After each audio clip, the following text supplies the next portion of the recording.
Thank you for inviting and having me at this forum.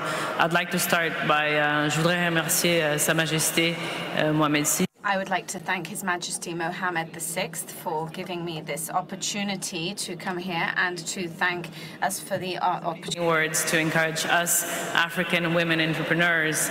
Very inspiring speech. This morning I was really wanted to say a particular thanks as an African woman entrepreneur to hear that at this forum. It was very encouraging. Thank you.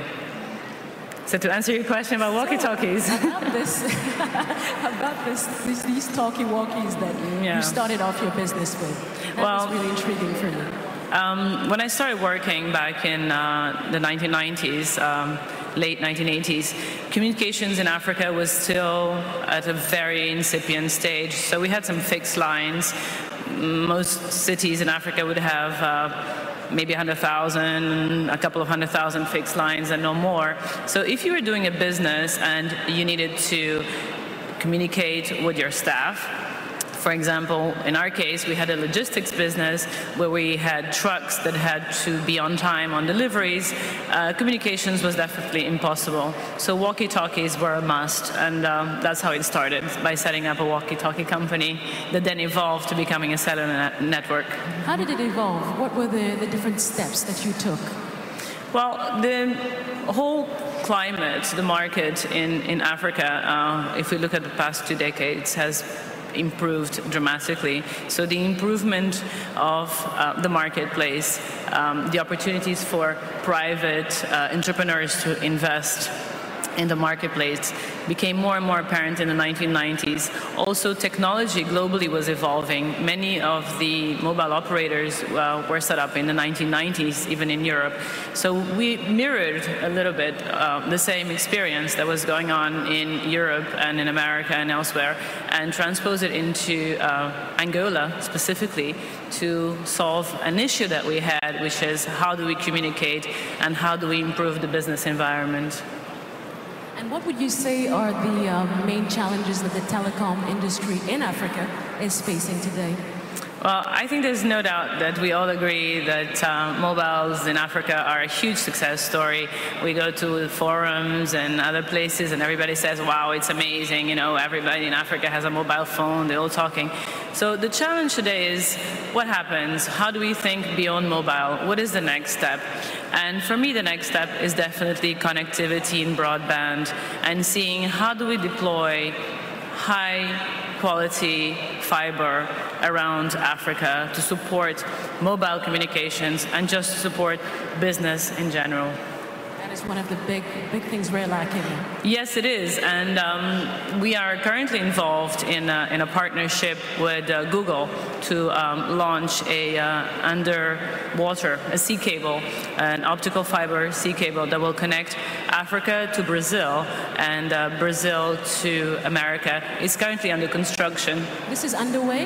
Do you have it's underway. Yeah. Actually, it's the first kilometer or so was built about 2 weeks ago, so we're very proud of that. That's great. That's great.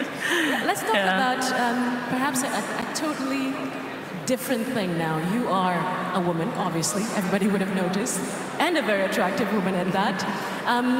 What is it like being a woman in this very masculine world, especially in your field? It's true that business is opening more and more to women.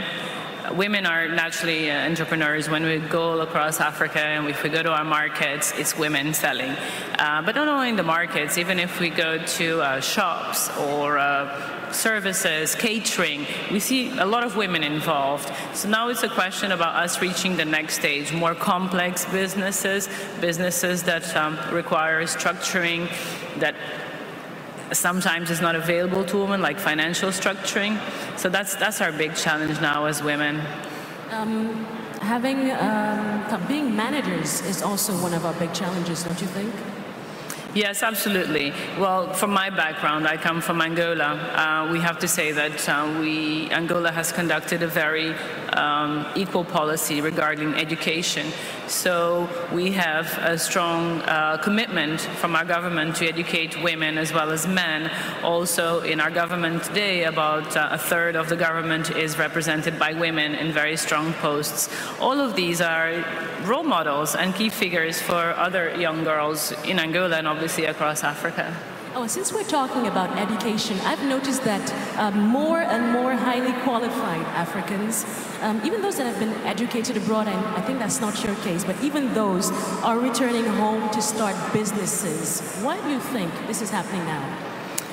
Yes, that's true, and I'm happy that that's kind of happening, because I remember a while back the movement was the same. It was like the other way around. They would say, oh, I will go to Europe or America, get an education, and then that's where I'm going to make my life, and that's where my new home is going to be. But now we see that the young Africans who are well educated, who have worked in other environments, are returning to their countries or even going to other African countries and setting up businesses.